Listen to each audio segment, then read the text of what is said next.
열왕기상 7장. 솔로몬은 자기의 궁을 건축하기 시작하여 그것을 완공하는데 13해가 걸렸다. 그는 레바논 숲을 궁을 지었는데 그 길이는 100자이고 그 너비는 50자이고 그 높이는 30자이다. 백향목 기둥을 4줄로 세우고 그 기둥 위에는 백향목 석가래를 얹었다. 지붕에는 한 줄에 15개씩 모두 45개의 석가래를 대고 백향목 판자로 덮었다. 창틀은 3줄로 되어 있고 그 창문들은 3단으로 되어서 서로 마주보고 있었다. 문과 문설주는 모두 네모난 모양이고 창문은 창문끼리 3줄로 마주보고 있었다. 그는 기둥 둘을 나란히 세워 주랑을 만들었다. 그것은 길이가 50자이고 너비가 30자인 벽이 없는 복도였다. 주랑 앞에는 현관이 있고 현관 앞에 또 기둥들이 있고 그 기둥들 위에는 차양이 걸려 있었다. 또 그는 옥자실, 곧 재판정을 짓고 그 마루를 모두 백향목으로 깔았다. 자기가 있을 왕궁은 재판정 뒤에 있는 다른 뜰에 지었는데 그 건축 양식은 다른 건물들의 건축 양식과 서로 비슷하였다. 또 솔로몬은 이것과 같은 궁전을 그가 결혼하여 아나로 맞아들인 바로의 딸에게도 지어주었다. 왕궁을 포함한 모든 건물은 치수를 재어서 깎은 귀한 돌, 앞뒤를 톱으로 자른 값진 돌들로 지었는데 기초에서부터 갓돌까지 또 바깥은 물론이고 건물 안에 큰 뜰까지 다 그러한 재료를 써서 지었다. 기초를 놓을 때에도 값진 큰 돌들을 놓았는데 어떤 돌은 10자나 되고 어떤 돌은 8자나 되었다. 기초를 다진 다음에는 그 위에다가 치수를 재어서 잘 다듬은 값진 돌과 백향목으로 벽을 올렸다. 왕궁 뚫의 담이나 주님의 성전 안뜰의 담이나 성전의 어기 현관의 담은 모두 잘 다듬은 돌 3켜와 두꺼운 백향목 판자 1켜를 놓아서 쌓았다. 솔로몬 왕은 사람을 보내어서 두로에서 후람을 불러왔는데 그는 납달리 지파에 속한 과부의 아들이다. 그의 아버지는 두로 사람으로서 노세 대장장이다. 그는 노세를 다루는 일에는 뛰어난 지혜와 기술과 전문 지식을 두루 갖춘 사람이었다. 그가 솔로몬 왕에게 불려와서 공사를 거의 도맡아 하였다. 그는 2개의 노세 기둥을 만들었다. 둘 다 18자 높이의 12자 둘레였다. 그는 또 그 2 기둥의 꼭대기에 얹어놓을 2개의 기둥머리를 놋을 녹여 부어서 만들었는데 그 기둥머리는 둘 다 꽃같이 높이가 5자이다. 기둥 꼭대기에 얹은 기둥머리를 장식하려고 바둑판 모양으로 얽은 그물과 사슬 모양의 고리를 각각 7개씩 만들었다. 이렇게 2 기둥을 만들고 나서 기둥 꼭대기에 얹은 기둥머리를 장식하였다. 노쇠로 석류를 만들고 그물에다가 석류를 2줄로 늘어뜨려서 기둥머리를 장식하였다. 기둥 꼭대기에 얹은 기둥머리는 그 높이가 넉자이다. 나리꽃 모양으로 만들었는데 사슬 장식 위에 둥그렇게 돌출된 부분에다가 얹었다. 기둥머리에는 노쇠로 만든 석류 200개가 둥그렇게 열을 지어 있었다. 다른 기둥머리도 마찬가지였다. 후람은 이렇게 해서 만든 2 기둥을 성전의 현관에다가 세웠다. 오른쪽 기둥을 세우고 그 이름을 야긴이라고 하였고 왼쪽 기둥을 세우고 그 이름을 보아스라고 하였다. 그 다음에 기둥들의 꼭대기에는 나리꽃 모양으로 만든 기둥머리를 얹었는데 이렇게 해서 후람은 기둥 세우는 일을 마쳤다. 그 다음에 후람은 노쇠를 부어서 바다 모양 물통을 만들었는데 그 바다 모양 물통은 지름이 10자, 높이가 5자, 둘레가 30자이고 둥근 모양을 한 물통이었다. 그 가장자리 아래로는 돌아가면서 노쇠로 만든 호리병 모양의 박이 있는데 이것들은 노쇠를 부어서 바다 모양 물통을 만들 때에 2줄로 부어서 만든 것이다. 또한 12마리의 노쇠 황소가 바다 모양 물통을 떠받치고 있는데 3마리는 북쪽을 바라보고 3마리는 서쪽을 바라보고 3마리는 남쪽을 바라보고 3마리는 동쪽을 바라보고 서 있었고 등으로 바다 모양을 떠받치고 있었다. 황소는 모두 엉덩이를 안쪽으로 향하고 있었다. 그 노쇠로 된 바다 모양 물통의 두께는 손너비만하였다. 그 테두리는 나리꽃 봉우리 모양으로 전의 테두리처럼 둥글게 만들었다.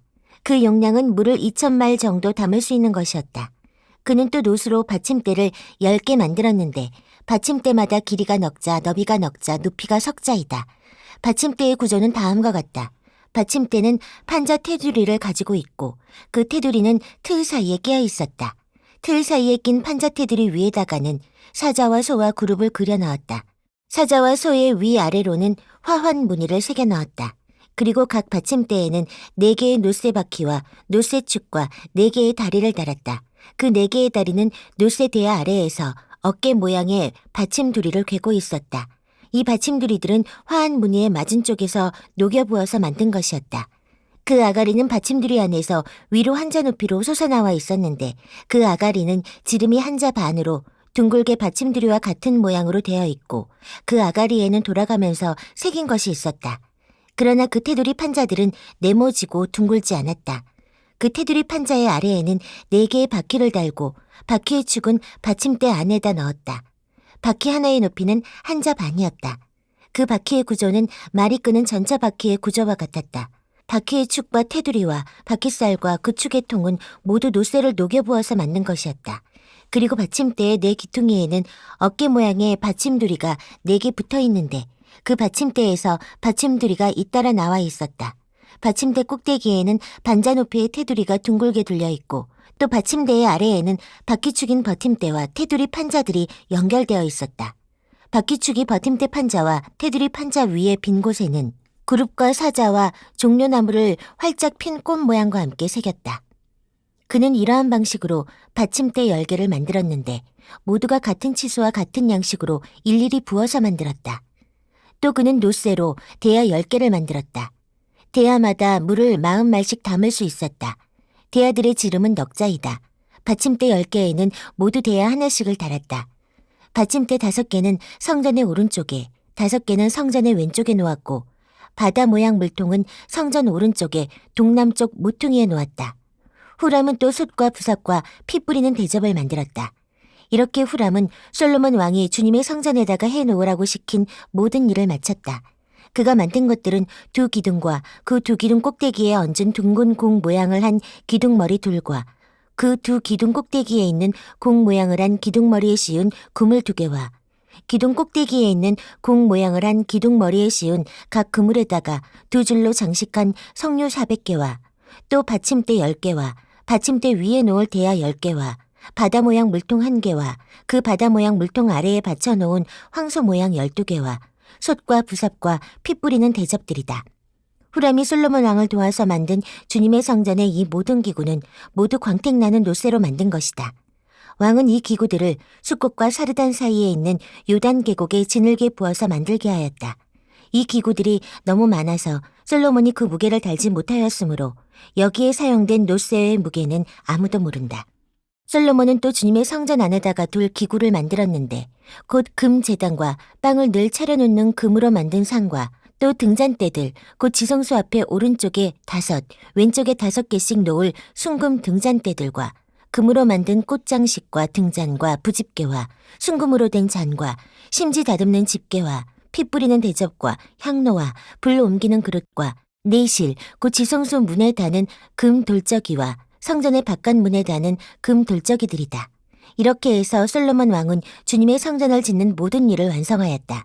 솔로몬은 그의 아버지 다윗이 거룩하게 구별해서 바친 성물 곧 은과 금과 기구들을 가져다가 주님의 성전 창고에 넣었다. 열왕기상 8장.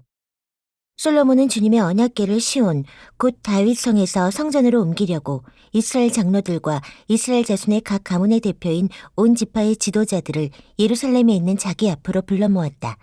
이스라엘의 모든 남자는 7째 달 곧 에다님 월의 절기에 솔로몬 왕 앞으로 모였다. 이스라엘의 모든 장로가 모이니 제사장들이 궤를 메어 옮겼다. 주님의 궤와 회막과 장막 안에 있는 거룩한 기구를 모두 옮겨왔는데 제사장들과 레위 사람들이 그것을 날랐다. 솔로몬 왕과 왕 앞에 모인 온 이스라엘 회중이 왕과 함께 궤 앞에서 양과 소를 셀 수도 없고 기록할 수도 없을 만큼 많이 잡아서 제물로 바쳤다. 제사장들은 주님의 언약궤를 제자리 곧 성전 내실 지성소 안 그룹들의 날개 아래에 가져다가 놓았다. 그룹들이 궤가 놓인 자리에 날개를 펼쳐서 궤와 채를 덮게 하였다. 궤에서 삐죽 나온 2개의 채는 길어서 그 끝이 지성소의 정면에 있는 성소에서도 보였다. 그러나 성소 밖에서는 보이지 않았다. 그 채는 오늘날까지 그곳에 그대로 놓여 있다. 궤 속에는 호렙에서 모세가 넣어둔 2개의 돌판 말고는 아무것도 없었다. 이 2 돌판은 이스라엘 자손이 이집트 땅에서 나온 뒤에 주님께서 호렙에서 그들과 언약을 세우실 때에 모세가 거기에 넣은 것이다. 제사장들이 성소에서 나올 때에 주님의 성전에 구름이 가득 찼다. 주님의 영광이 주님의 성전을 가득 채워서 구름이 자욱하였으므로 제사장들은 서서 이를 볼 수가 없었다. 그런 가운데 솔로몬이 주님께 아뢰었다. 주님께서는 캄캄한 구름 속에 계시겠다고 말씀하셨습니다. 이제 주님께서 계시기를 바라서 이 웅장한 집을 지었습니다. 이 집은 주님께서 영원히 계실 곳입니다. 그런 다음에 왕은 얼굴을 돌려 거기에 서 있는 이스라엘 온 회중을 둘러보며 그들에게 복을 빌어주었다. 그는 말하였다. 주 이스라엘의 하나님을 찬양하십시오. 주님께서는 나의 아버지 다윗에게 친히 말씀하신 것을 모두 그대로 이루어 주셨습니다. 주님께서 말씀하시기를 내가 내 백성 이스라엘을 이집트에서 이끌어낸 날로부터 오늘에 이르기까지 내가 내 이름을 기르엘 집으로 지으려고 이스라엘의 어느 지파에서 어느 성읍을 택한 일이 없다. 다만 다윗을 택하여서 내 백성 이스라엘을 다스리게 하였다 하셨습니다. 내 아버지 다윗께서는 주 이스라엘의 하나님의 이름을 기릴 성전을 지으려고 생각하셨으나 주님께서 나의 아버지 다윗에게 이르시기를 내가 내 이름을 기릴 성전을 지으려는 마음을 품은 것은 아주 좋은 일이다. 그런데 그 집을 지을 사람은 내가 아니다. 내 몸에서 태어날 내 아들이 내 이름을 기를 성전을 지을 것이다 하셨습니다. 주님께서 말씀하신 대로 아버지 다윗의 뒤를 이어서 이렇게 내가 이스라엘의 왕위를 이었으며 주 이스라엘의 하나님의 이름을 기릴 이 성전을 지었으니 주님께서는 이제 그 약속을 이루셨습니다. 주님께서는 이집트 땅에서 우리의 조상을 이끌어내실 때에 그들과 언약을 세우셨는데 나는 주님의 언약이 들어있는 궤를 놓아둘 장소를 이렇게 마련하였습니다. 그런 다음에 솔로몬은 이스라엘 온 회중이 보는 데서 주님의 제단 앞에 서서 하늘을 바라보면서 두 팔을 들어서 펴고 이렇게 기도하였다. 주 이스라엘의 하나님, 위로 하늘에나 아래로 땅에나 그 어디에도 주님과 같은 하나님은 없습니다. 주님은 온 마음을 다 기울여 주님의 뜻을 따라 사는 주님의 종들에게는 세우신 언약을 지키시고 은혜를 베푸시는 분이십니다. 주님께서는 주님의 종인 내 아버지 다윗 임금에게 약속하신 것을 지키셨으며 주님께서 친히 그에게 말씀하신 것을 오늘 이렇게 손수 이루어 주셨습니다.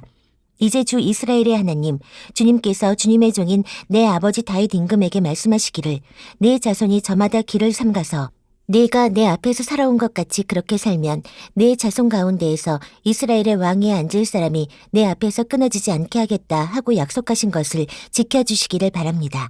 그러므로 이제 이스라엘의 하나님, 주님의 종인 제 아버지 다윗 임금에게 약속하신 말씀을 주님께서 이루어 주시기를 빕니다. 그러나 하나님께서 땅 위에 계시기를 우리가 어찌 바라겠습니까? 저 하늘 위의 하늘이라도 주님을 모시기에 부족할 터인데 제가 지은 이 성전이야 더 말하여 무엇하겠습니까? 그러나 주 나의 하나님, 주님의 종이 드리는 기도와 간구를 돌아보시며 오늘 주님의 종이 주님 앞에서 부르짖으면서 드리는 이 기도를 들어주십시오. 주님께서 밤낮으로 눈을 뜨시고 이 성전을 살펴주십시오.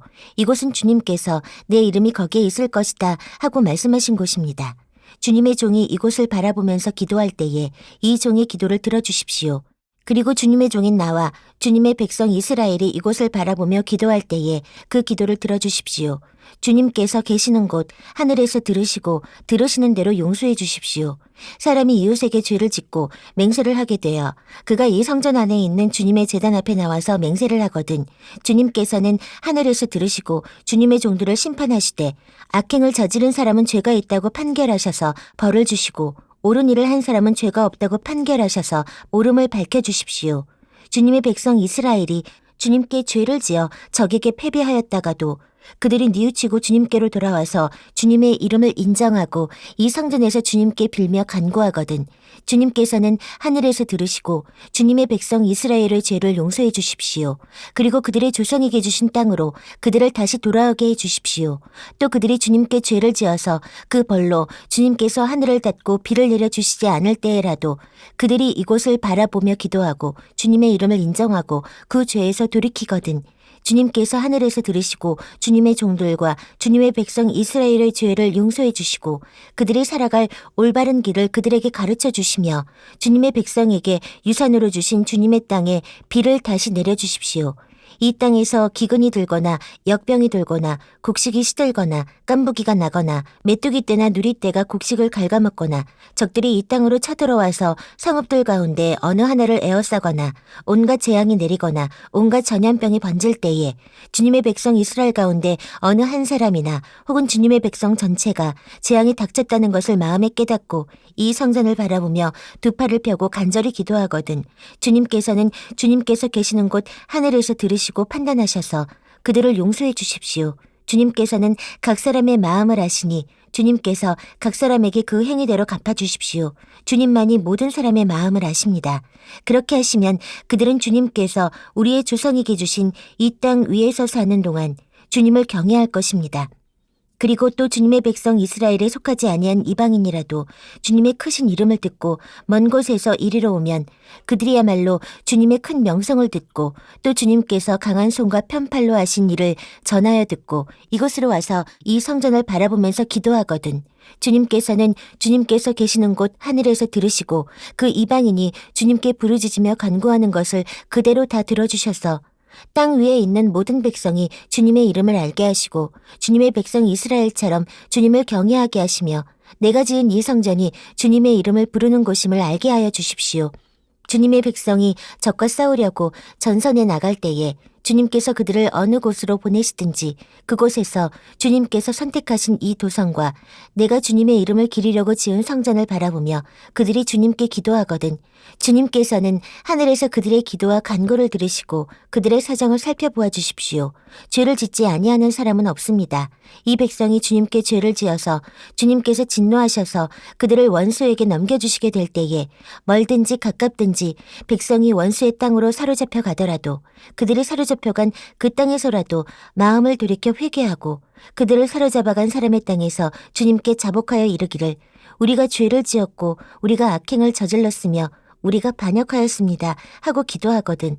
또 그들이 사로잡혀간 원수의 땅에서라도 마음을 다하고 정성을 다하여 주님께 회개하고 주님께서 그들의 조상에게 주신 땅과 주님께서 선택하신 이 도성과 내가 주님의 이름을 기리려고 지은 이 성전을 바라보면서 기도하거든.